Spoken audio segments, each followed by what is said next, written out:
Hello. I'll just turn my my video back on, and excuse me because I haven't read this previously, so I will read it. But the next presentation is key points to a successful newborn hearing screening, and it's 30 years of experience and innovations from Dr. Sekwi. Dr. Sekwi Kane, sorry, who is a pediatrician and a doctor of medicine in the University of Valencia, and his thesis about otoacoustic emissions in newborns was granted with cum laude and extraordinary award in 1992 to 1993, and he's supervised doctoral thesis and master's thesis, and is the corresponding academician of the Royal Academy of Medicine of the Valencian community since June 2013. And even before that, since 2006, he's head of the Pediatrics service in the FCO Borgia Hospital in Gandia in Spain. So Dr. Kane has served as a pediatrician, both in the field of primary and specialized care since 1991. Which is a long time because it was the year my daughter was born. So it's 30 years. He's been a member of the Spanish National Commission for the Early Detection of Hearing Loss since 2009, and is a national representative of the European programme since 2018 of EU Screen. He's the member for Spain of the Concerted Action of the European Union for the application of acoustic auto emissions since 1995, which was continued by the European project AHEAD 1 from 97 to 2000 and AHEAD 2 from 2000 to 2003. The teaching collaborator of practices at the University of Valencia since 2017, and belongs as an associate to various pediatric societies. Scientific production is summarized in more than 80 scientific publications, and also one complete book on rotavirus and 13 book chapters on pediatrics, with also more than 200 presentations at national and international conferences and more than 200 hours of teaching in multiple pediatric activities, and overseas stays in pediatric hospitals, participation in 7 projects of research funded by public and private administrations at national, international and European level, and having participated as the primary investigator in 3 of them. He frequently participates in various activities at the University of Valencia in Gandia, and is the coordinator of the Continuing Education and Integration course in Pediatrics in Health Training Programme EVES since 2006, and he's the co-director of the Certificate of Specialization in Advances in Pediatrics, the postgraduate course at the University of Valencia since 2011. And then finally, he's the co-director of the doctoral course in the University of Valencia entitled Practical Orientation to Biomedical Research, and the Faculty of Medicine of Valencia from 2000 to 2005. And not surprisingly, when you hear the breadth of his expertise and experience, he's received 20 awards from various entities for pediatric studies performed. I don't think we could have a better qualified person, a more experienced person to provide this presentation. So a big welcome to Jose Miguel Sekwi Kane. Thank you. Thank you very much. Must I begin now? Please do. Yes. Yeah. So I must share the screen where this is. Mine.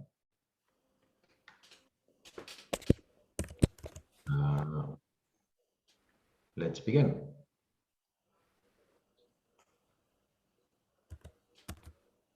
Yeah, it's okay? Yes, we can see. Okay, perfect. So first of all, you are hearing me? Yes, we can hear you. Yeah, okay. Yeah. First of all, thanks to the organizing committee for the invitation.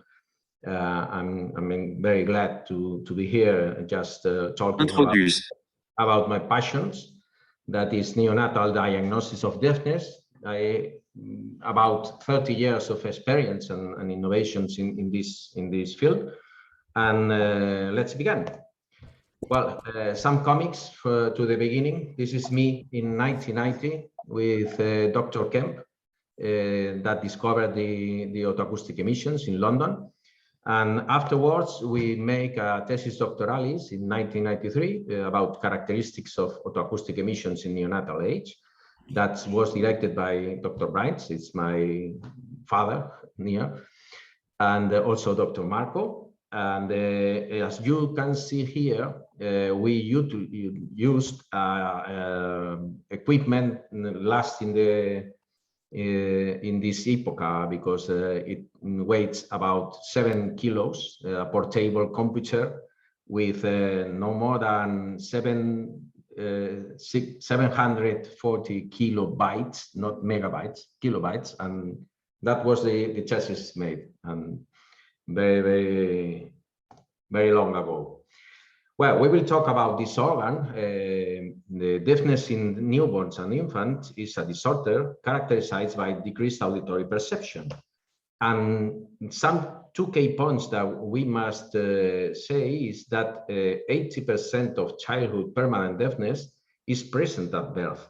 That's very important to diagnose early. And also more than 90% of their children are born to hearing parents. So probably you don't know if your child is deaf or not. And that makes the importance of the early detection and intervention, because deafness is more frequent than we thought. And undetected hearing loss has very serious consequences. All of us, I think I'm thinking about the importance in the language development, but not only is important to development of the languages, also if you read or look at the reading comprehension scores of hearing and deaf students, we will see clear differences and in other spaces of development. So the problem with the deafness is that the diagnosis is more difficult when the less age has the patient. And that makes that we have some diagnostics delay and also some treatment delay. And that's very important because without the screening, the average age of diagnosis is about 34 months. That's too late for a diagnosis.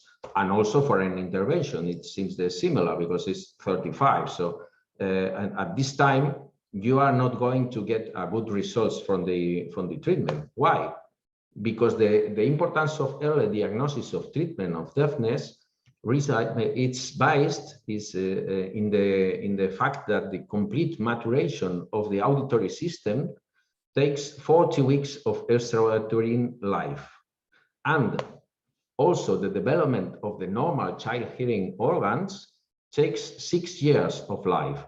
So if you don't stimulate the auditory cortex, you will have no development of this. And when you take the treatment, you will get no results because there are nothing to respond for.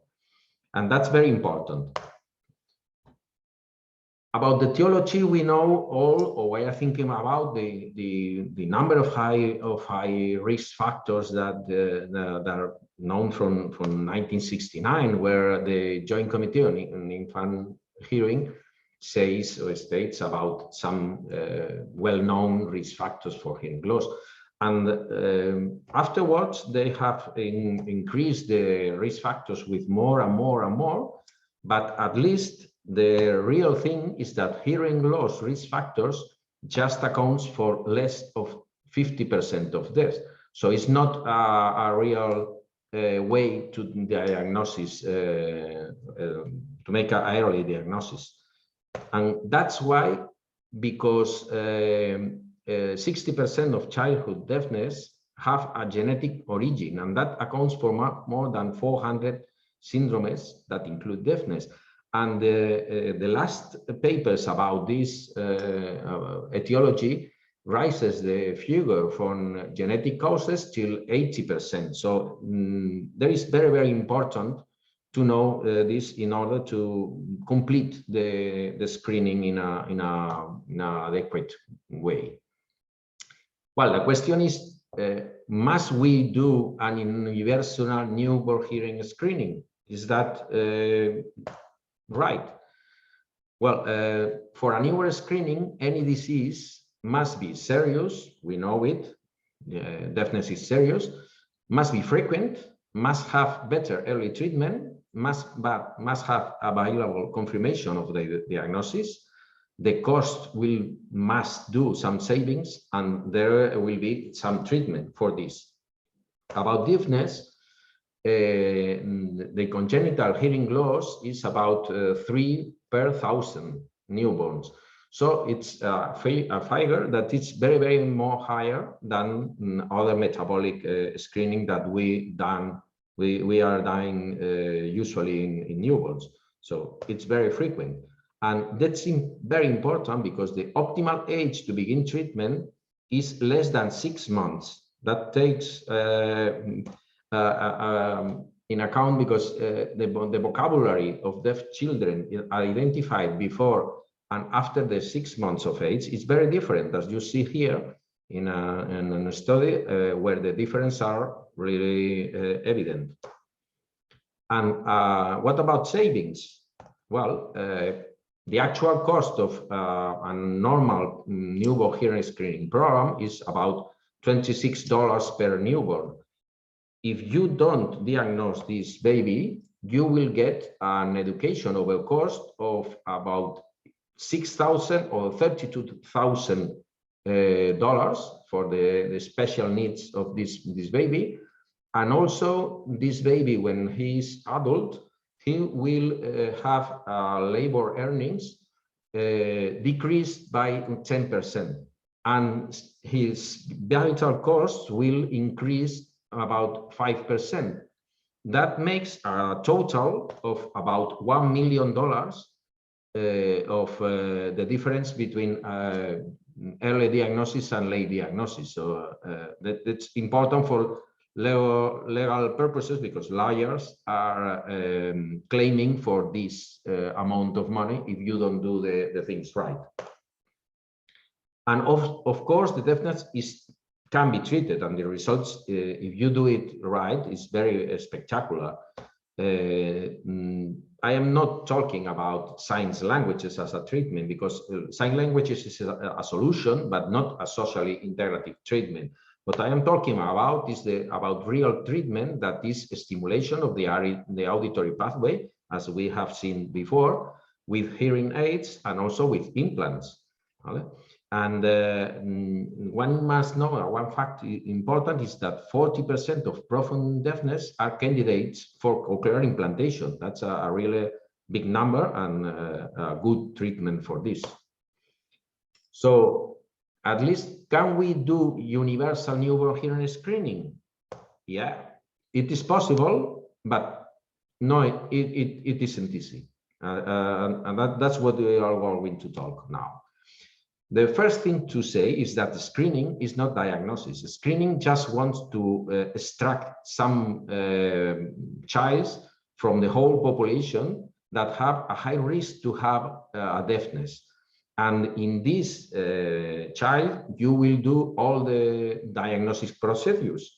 But the screening is, it's thought to be applied to all people, and that makes important things because the screening possibilities must, the technique must comply with all of these points, because you have an objective test that it must be reliable, sensitive and specific, simple, repeatable, quick, portable if you can, very cheap because you have to make great numbers, and totally atraumatic because you are going to do it in normal newborns. So which is the best option? What techniques we have to do that? Well, there are two kinds of techniques. One is based on otoacoustic emissions and the other in auditory neural response. For autoacoustic emissions, normally used are the transient autoacoustic emissions, because distortion products is another kind of autoacoustic emission, but it's more difficult to do, and it takes more time. So all people is doing the transient autoacoustic emissions. For auditory neural response, the normal thing is to do an automatic brainstem response. But recently, there have developed another technique that is the steady state potential, that has a real future because it makes like an audiometry, but totally objective and from the newborn. So perhaps in the future we will change to steady state potentials, but now we are just in automatic brainstem potentials. So the question now is to discuss if what technique is the better for this screening. And we must do some technical comparisons, because the autoacoustic emissions are very easy, very quick, very cheap, have a good sensibility specificity. I'm talking about more than 90% of both things. And the AAVR is not so easy, not so quick, not so cheap, but have a little more specific sensibility. The real difference is because autoacoustic emission has more failing on the first step and the second also, and explores just till cochlea. Meanwhile, the AAVR has less fails on two steps and checks all the audiological pathways. That's the real difference. So what's going on the earth? What is doing the people? Well, I think that all people agrees that hearing risk factors positive. When you have hearing risk factors, you must use the AAVR, the neural response. But when you don't have hearing risk factors, that's the problem, because really nobody agrees nowadays. The actual status is that autoacoustic emission is the most favorite method in more than half of the countries, and some use a mix of autoacoustic emissions and automatic AVR, and a little, just about 10%, uses only AVR.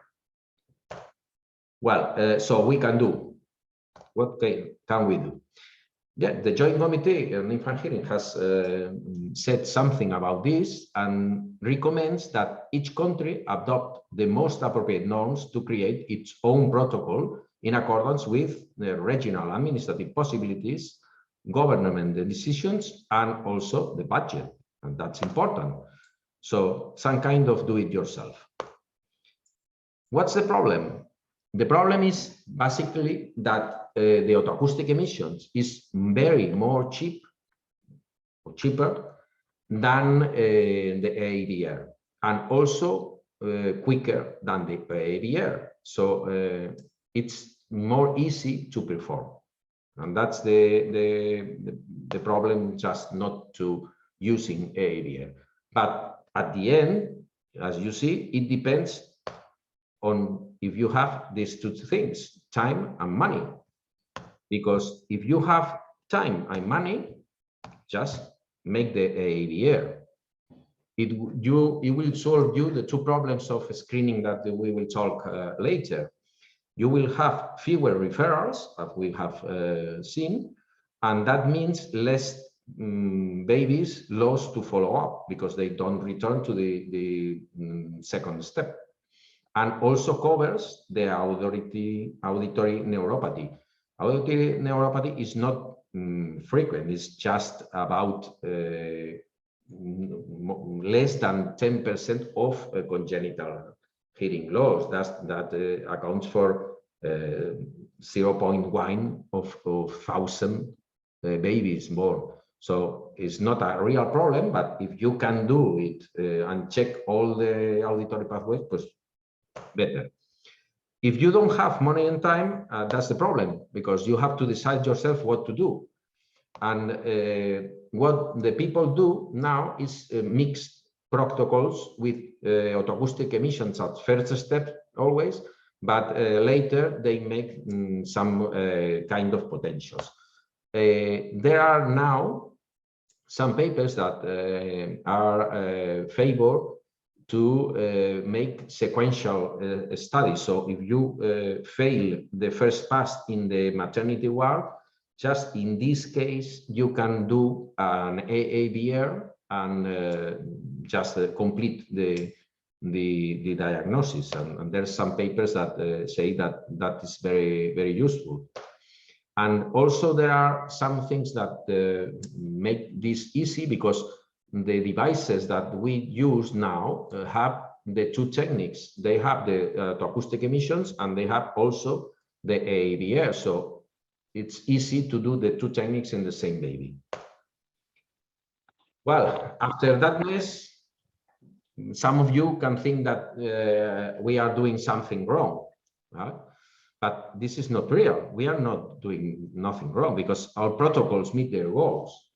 If you look at the figures now, the average age at diagnosis of hearing loss when you are a screened baby is about 4-6 months. And the average age of a start intervention is about 7 months. So we are doing the things good, but always can be better. That's the line.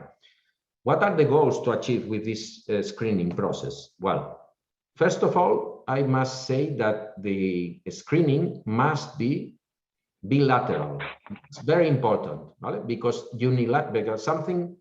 somebody says that just with 1 ear in normal way you can be normal, and that's not real. Unilateral hearing loss exists, and it does affect the development of children. Right?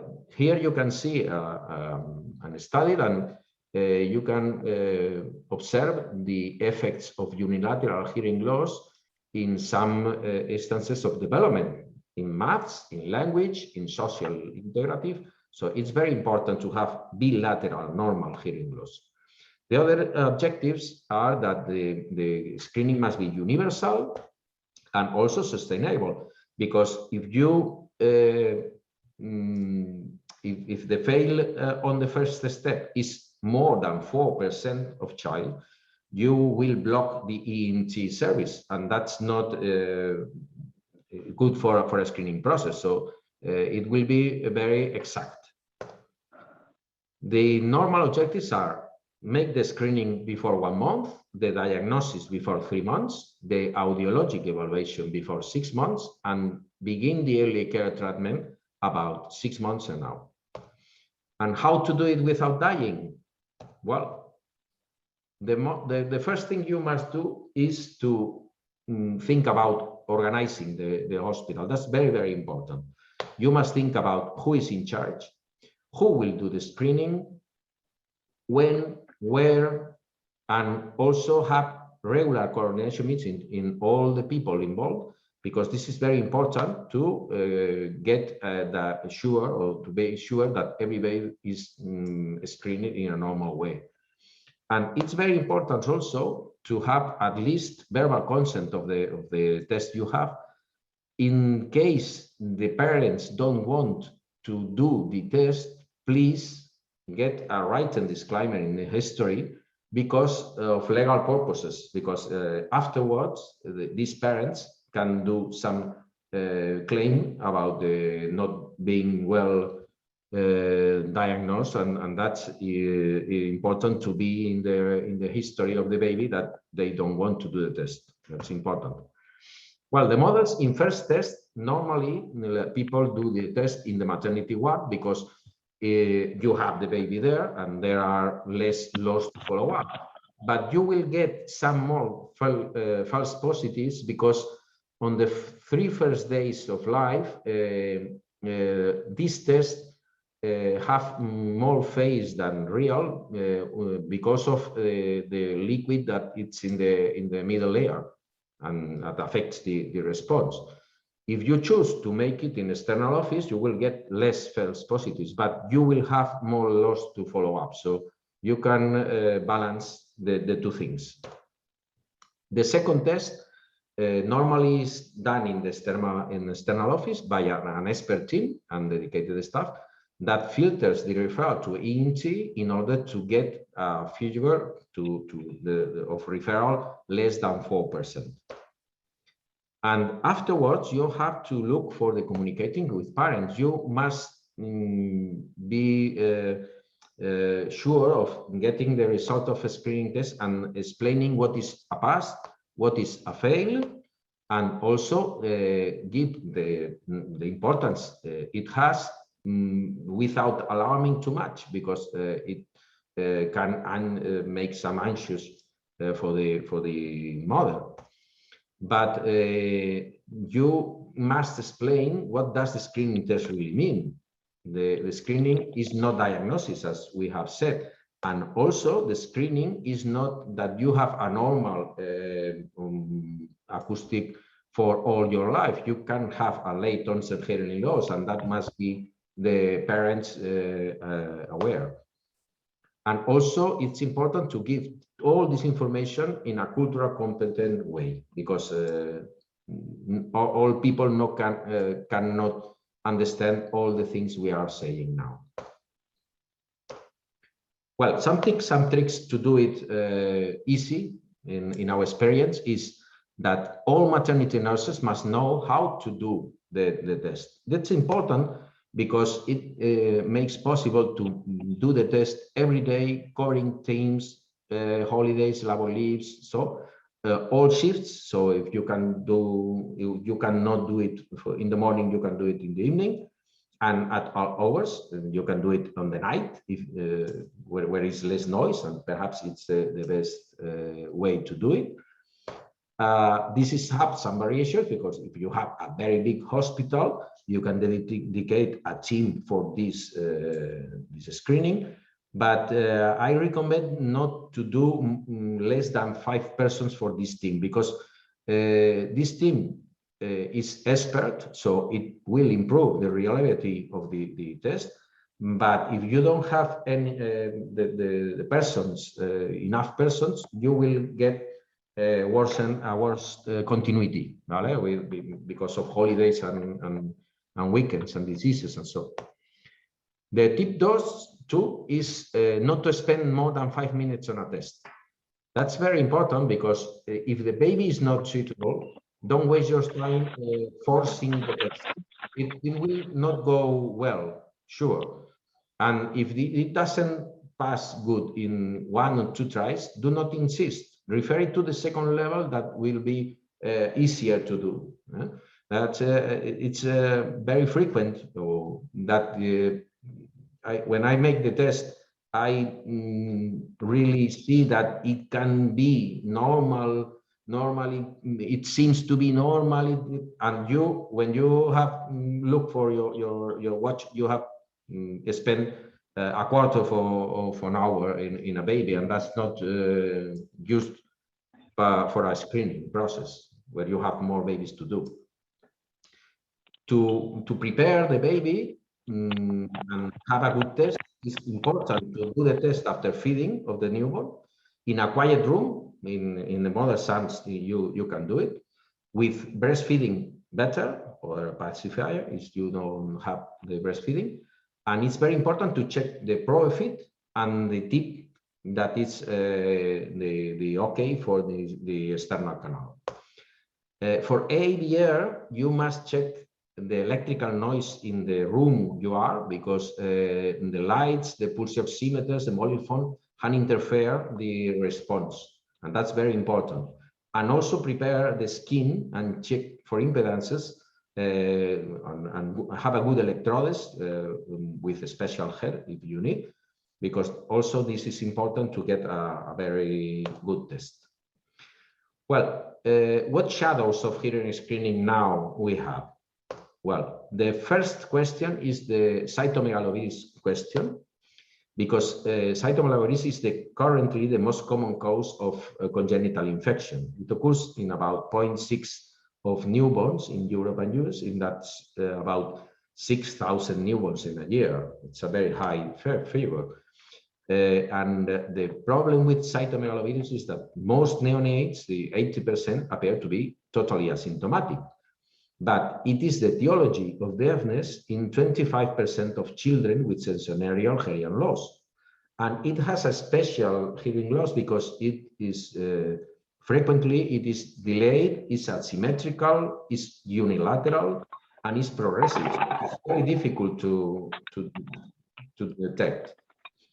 That's why the screening is so important, because nowadays up to 75% of children with congenital infection were identified thanks to failing the hearing screening. So when a baby fails the hearing screening, you must do a check for cytomegalovirus in saliva, or better in urine. And it's important to do it in 20 days or less to be sure that this infection is congenital, because on this side depends that you will have a treatment for it or not. The other question, or the other shadow, is the loss to follow-up question, because in most screening process, there is a high percentage of loss to follow-up in those people that you detect in the newborn is altered, and you say to go to the external office to repeat the test, and they don't go to repeat the test. In most programs, it's a figure between 8 and 10%. That's a very high figure. But if you look for the follow-up, all the follow-up, not just only the detection, the CDCs are saying that in most programs, or in many programs, about 45% have an inappropriate follow-up. That's very important, because this figure can sink any program of screening. So it's a point to insist, and the solution is it's very complicated, because you must have an external nurse dedicated to recall for all of these people, a coordination from pediatrician and ENT. It's useful to have a navigator for the families that say to the families what are the steps they must do. It's very important to have primary care involvement, in order that if a child is detected in the primary care that it has not the test, or his test has failed, they must insist in go to the second step. There might be replacement for devices and probes, because the screening process cannot stop. And it's very, very important to have a database that monitors the patient and that is accessible for all the specialists involved, in order to know the status of this child. There are some other questions that we are interested, because we have done a study on this, that are if there are any factors that modify or alters the response to this screening process. And we have looked at the perinatal factors that modify the otoacoustic emission response. And that is very good for this Congress, because of all the perinatal factors, so we have looked, the only and most significant factor that has a positive relationship from a normal otoacoustic emission is breastfeeding. And you have the significance is very, very, very high. And another significant factor that was discovered was that female gender also responds better than otoacoustic emission. But breastfeeding has a very, very higher influence in the response. And we, in this study, included many perinatal factors. As you see here, we included origin, education, employment, smoking, weight, length, pathology of the mother, and all were not significant except the breastfeeding. And that's very, very important. Is there anything more to talk about the deafness? Yes, because at the beginning we have seen that genetic origin is very, very high. it rises till 80% of etiologies. So we must think about doing some kind of genetic screening. The genetic screening is very important because detecting subjects with mutation associated with mild and moderate, progressive, or late onset hearing impairment may compensate for the limitation in conventional universal newborn hearing screening that we are doing now, because these babies will pass the hearing screening undetected and will develop a hearing loss after that. So genetic screening will check for these babies in order to continue the vigilance, the look for to detect as early as possible the probably hearing loss that he will develop.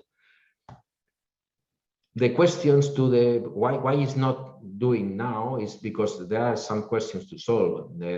You must think about how many genes to study, what kind of test, what to do if you make a genetic study and find unexpected finding about a syndrome that is not related with deafness but is related with another diseases.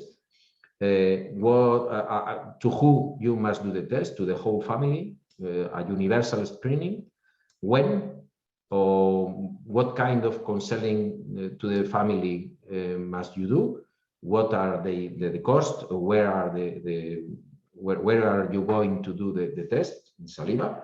And of course, it's important to have a genetic treatment, because if we have not a genetic treatment, the solution is and a half. But now there are some studies in mouses that with the CRISPR-Cas technique has corrected the mutations and has get with a normal hearing loss in the normal hearing in this mice. So in the future there will be a genetic treatment also. And what is the future? I think the future will be an concurrent hearing, genetic, and cytomegalovirus screening in all newborns.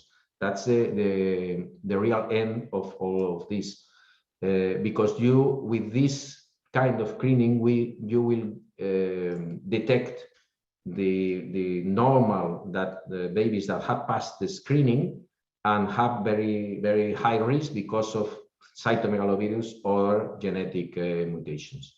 And there are now some papers that say that can be cost effectiveness.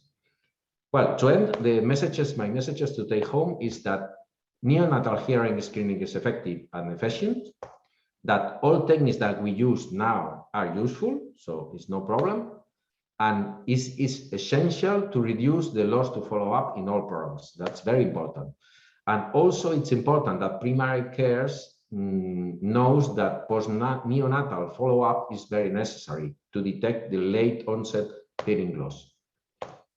It's essential to look for extended risk of newborns like cytomegalovirus. Now is discussing in some papers if there is the need for a universal screening of cytomegalovirus in newborns, and also know that positive factors just like breastfeeding can aid to get a good result in a test that it's very important. And also it's necessary to promote new techniques like the steady state potentials that I have said, or on the genetic screening. Of course, the coordination of all the team involved is crucial for the exit of the screening process. And of course, also it needs time and money that we have said. And that's all what I want to say. Thank you, and I beg your pardon for my English, but I do it my best.